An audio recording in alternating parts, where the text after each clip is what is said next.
bir türlü bir adım atamıyorum. İşte sürekli başka şeyler. O kafamın hep bir yerinde duruyor ama bir türlü adım atamıyorum. Bunca zaman geçtikten sonra şuradayım artık. Ben bunu yapamayacağım herhalde. Bir şekilde belki uğraştan kaçtığımız, farklı motivasyonlarla kaçtığımız için ertelediklerimiz. İnsanın çok mükemmeliyetçi olması, yani her şeyi en iyisini yapacağım diye aslında ertelemesi. Başarısızlık korkumuz çok fazla olabiliyor. Bu çevremizin bize pompaladığı bir şey olabilir, bizim kendimizin belki kazandığı bir yer olabilir. Yani erteleyen insanlar aslında hiçbir şey yapmayan insanlar değiller. Bir şeyler yapıyorlar, sadece asıl yapmaları gereken yerine başka bir şeyle uğraşıyorlar. Bizim acil zorbalığı dediğimiz bir hadise vardır. Genellikle erteleyen insanlar acil ama önemli değil şıkkında biraz takılı kalıyorlar. Birinde başarısızlık korkusu daha ön plandayken diğerinde mükemmeliyetçilik damarım devreye girmiş olabilir. Dolayısıyla o bilemediği yolun korkusu onu o yola çıkmaktan, o besmeleyi çekmekten tekrar alıkoymuş oluyor. Bir işe başlamak onu bitirmenin yarısıdır denir ya. Yarışa gireceğimiz yeri erteledikçe zaten yolu çoktan ertelemiş, sonucu çok daha ertelemiş oluyoruz. Ben gerçekten istiyor muyum meselesini bir yolu seçmemiz lazım. O yolda karar değiştirebiliriz. Kendimizi o yetersizlik ve başarısızlık duygusundan nasıl kurtarabiliriz? Merhaba Nesrin. Merhaba. Nasılsın? İyiyim, teşekkür ederim. Sen nasılsın? İyiyim, teşekkür ederim. Kendimle alakalı bir sorunu dile getirmek istiyorum. Yani zannedersem birçok insanda var. Çünkü ben bu sorunumu dile getiriyorum artık. Sorunum şu, ben yıllardır, yaklaşık 2011'den beri yüksek lisans yapmak istiyorum. Kendi alanımla ilgili Arapça öğrenmek istiyorum. Yüksek lisans yapmak istiyorum. Ama bunun için bir türlü bir adım atamıyorum. İşte sürekli başka şeyler çıkıyor, sürekli başka şeyler oluyor ve ben o kafamın hep bir yerinde duruyor ama bir türlü adım atamıyorum ve bunca zaman geçtikten sonra şuradayım artık.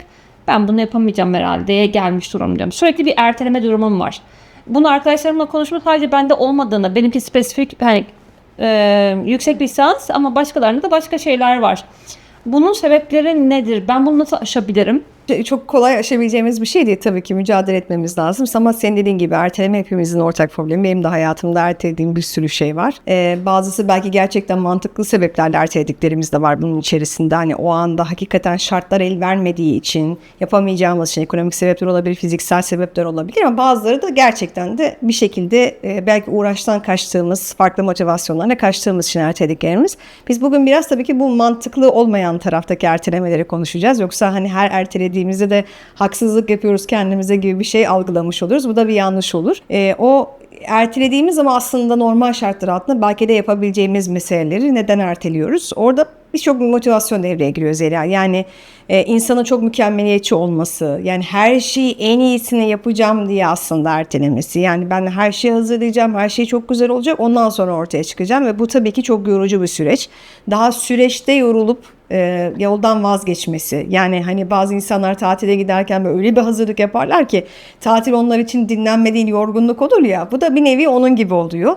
Daha sen hazırlanırken, planlarken kafanda overthinking, böyle çok düşünen bir modda bunu yaptığın zaman, ki bu süreç odaklı insanlarla daha fazla görülen bir şey. Ne yapıyorsun? Bir de mükemmeliyetçi bir yanında varsa hele ki o zaman her yeri, her detayı ince ince hesaplayacağım derken bir şekilde o süreçte vazgeçebiliyorsun. Ya da diyelim ki süreçte yola çıktın, bir şekilde kendini ikna ettin. Ama o mükemmeliyetçilik sana sürekli olarak sen zaten iyi yapamazsın, sen zaten yetersiz kalacaksın, o zaman bu kadar uğraş niye ki diye bir yerden gelebiliyor ve seni oradan vazgeçirebiliyor. Başarısızlık korkumuz çok fazla olabiliyor. Bu çevremizin bize pompaladığı bir şey olabilir, bizim kendimizin belki kazandığı bir yer olabilir. Sürekli ya başaramazsam, yani daha yola çıkmamış, daha besmele çekmemiş ama ya başaramazsam korkusu sebebiyle kendi ayaklarını tabiri caizse çimento döküp olduğu yerde sabitliyor ve onu yapmamaya karar veriyor. Birçok noktada çok eleştiren insanlar olabiliriz kendimize. Bunların hepsi ertelemeyi birazcık maalesef duygusal anlamda yani kolaylaştıran unsurlar. Bir de bir yandan şöyle düşün, yani erteleyen insanlar aslında hiçbir şey yapmayan insanlar değiller. Bir şeyler yapıyorlar, sadece asıl yapmaları gereken yerine başka bir şeyle uğraşıyorlar. Yani burada gerçekten zorunluluklarımız, farzlar duruyor ama ben hani sünnetlerle, müstahaplarla aslında uğraşıyorum gibi bir durum söz konusu oluyor. Yani bu insanlar hiçbir şey yapmayan, tembel, hayatlarını tamamen boş vermiş bir yerde oldukları için ertelemiyorlar.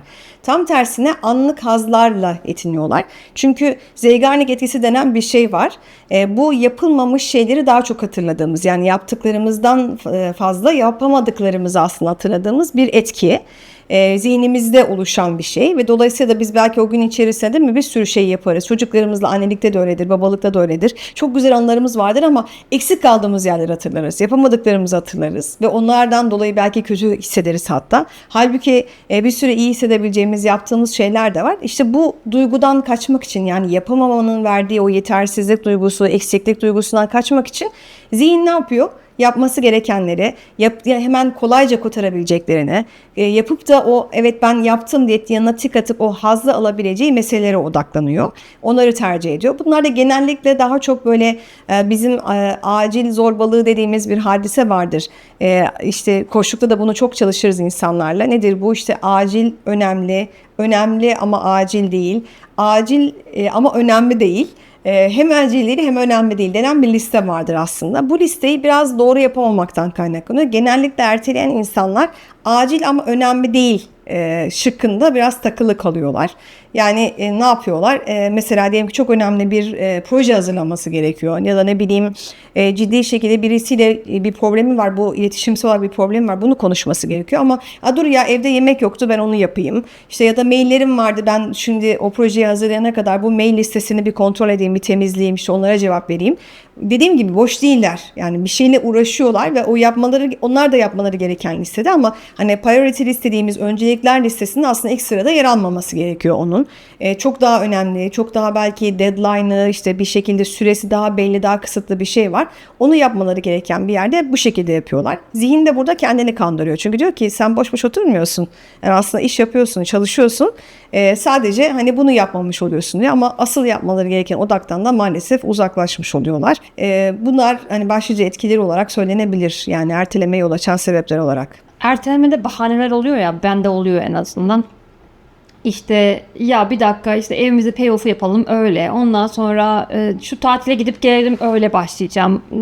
Kafam bir rahatlasın öyle başlayacağım. Ya da bir dakika ya şu şeyi geçireyim ondan sonra başlayacağım. Bunlar da zihnimizin birer oyunu mu yoksa bizim kendi kendimizi kandırmamıza da bir sebep mi? Başlamamak için belki gerçekten de ben yüksek lisans yapmak istemiyorumdur. Ben bunun kararını nasıl %100 vereceğim? Orada zaten dediğin gibi her olaydaki ertelememiz de farklı motivasyonlarla olabilir. Yani diyelim ki ben hayatımda 5 tane şeyi erteliyorum ama bunların motivasyonların hepsi yine aynı kişi olmama rağmen birbirinden farklı olabilir. Birinde başarısızlık korkusu daha ön plandayken diğerinde mükemmeliyetçilik damarım devreye girmiş olabilir. Birinde insanların ne diyeceğine daha çok odaklanabilirim ama beni bir şekilde ondan alıkoyan ve ertelediğim bir yere getirebilir. Öncelikle o yüzden o yapacağımız şeye dair bunu belirlemek lazım. Yani mesela senin verdiğin örnekten gidersek ben gerçekten bunu istiyor muyum? Yaparsam bunun bana faydaları ne olur? Yapmazsam ne olur? Bir SWOT analizi yapabiliriz burada çok rahatlıkla. Benim hayatıma getirecekleri, götürecekleri. Ya da sen dedin ya ben şu yıldan beri istiyorum. Evet, o yıldaki Zeliha yapsa ona fayda sağlayacağı ya da ondan götürecekleri farklı bir liste olabilir. Ama bu yılda 2026'daki Zeliha'nın yaptığındaki liste çok daha farklı olabilir. O yüzden bunu tekrar bir dile getirmek. Yani ben bunu görmem gerekiyor. Çünkü ertelemenin bir sebebi de görevi, yani daha doğrusu hedefi tam olarak belirleyememek. Yani belirsiz olunca nereye gideceğini de bilmiyor. Dolayısıyla o bilemediği yolun korkusu, yani bu belirsizlik, işte sisli bir görüntü onu o yola çıkmaktan, o besmeleyi çekmekten tekrar alıkoymuş oluyor. O yüzden önce bunu belirlemek. Yani ben gerçekten istiyor muyum? İstediğim şeyin bana artıları eksileri neler ve buna göre önce bir karar vermek.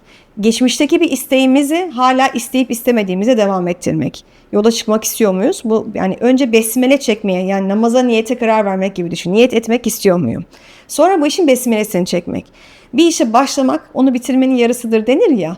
Gerçekten de başlamak gerekiyor. 2 dakika bile olsa, mesela biz diyoruz ki bir proje var diyelim ki çok ciddi. Evet, bu 2 dakikada bitecek bir şey değil. Bir şey yapmam gerekiyor. Bir sunum hazırlamam gerekiyor. Benim bir yazı yazmam gerekiyor diyelim ki işim gereği. Bu 2 dakikada bitecek bir mesele değil ama 2 dakikada olsa ona odaklanıp yazmaya başladığında, 2 dakikada olsa onunla ilgili bir araştırma yaptığında, bir şey yaptığında o yolun içerisine aslında seni birazcık sokmuş oluyor. Böyle az ama devamlı, Efendimizin sünneti de zaten böyle biliyorsun. Az ama devamlı bir şekilde yapmak demek. Ve genelde de şunu söyleriz değil mi? Namaza bile eğer çarşamba günü ikindi namazına niyet edip başlamak istiyorsan orada başla yani. Pazartesi sabah namazını başlama. Çünkü biz bu başlama tarihini daha tarihi erteledikçe, yani start kısmında o hani yarışa gireceğimiz yeri erteledikçe zaten yolu çoktan erteledik. ertelemiş, sonucu çok çok daha ertelemiş oluyoruz. O yüzden önce başlangıcı ertelememiz lazım. İşin besmelesini bir an evvel çekip yapmak lazım. Bir de amellerle niyetlerin arasının çok uzun olmaması. Yani hep benim hatırladığım şey erteleme de bu. Yani namaza tekbir getirip nasıl sonrasında yarım saat sonra ona durmuyorsak, değil mi? Tekbir getirdiğimiz, niyet edip tekbir getirdiğimiz andan 2 saniye, 3 saniye sonra namazın içerisinde kendimizi buluyorsak, aynı şekilde tabii ki bu süre, bu zaman değişebilir ama biz de bir şeye niyet ettiysek o amele dair bir girmemizin çabuk olması gerekiyor. Sonucun değil, girmenin çabuk olması gerekiyor. Sonuç çok sonra gelebilir. Çünkü zaten süreci sadece biz yönetmiyor olabiliriz. Dışarıdan bir sürü etmen var bu süreci yöneten. Ama en azından benim ona girme kısmım ne yapmış olur? Devam etmiş olur. Ama işte orada senin dediğin örnekteki gibi niyetim acaba tam mı? Yani ben gerçekten istiyor muyum meselesini, niyet etmek istiyor muyum? Niyet ettim Allah rızası için bu master'ı yapmaya cümlesini kurmak istiyor muyum diye kişinin kendisine sorması gerekiyor. Sonra da hedefi doğru belirleyip bir an evvel içine dalması lazım. Yani bu tabii ki şunu demiyoruz. Hani her şeyin ifrat ve tefriti var. Bir şeyi söylediğimizde bazen öbür ucuna kayabilir insanlar diye söylüyorum hepimiz adına. Hiç düşünmeden hareket edelim. Bodoslama böyle bir şeyin içerisine dalalım. Kendimizi denize atalım. Yüzme bilmesek de orada zaten bu yüzmeyi öğreniriz. Tabii ki değil. Ama düşünmek, yani hani Araf suresinde hep yapmıştık, konuşmuştuk. O yolun ayrımındaki düşünme faslını çok uzun tutarsak hiçbir yolu seçemeyiz. Bir yolu seçmemiz lazım. O yolda karar değiştirebiliriz. Yine şartlar bizi farklı yerlere götürebilir. Dediğim gibi dış şartlar da var. Ama en azından kendi adımıza biz o yola girmiş oluruz. Bu videomuzda ertelemenin motivasyonlarını konuştuk. Neden erteliyoruz? Bir başka videomuzda da bu ertelemeyi aslında madem anladık erteliyoruz, nasıl aşabiliriz? Pratik yöntemleri var mıdır hayatımızın içerisinde? Kendimizi o yetersizlik ve başarısızlık duygusundan nasıl kurtarabiliriz? Bunları konuşalım. Görüşmek üzere.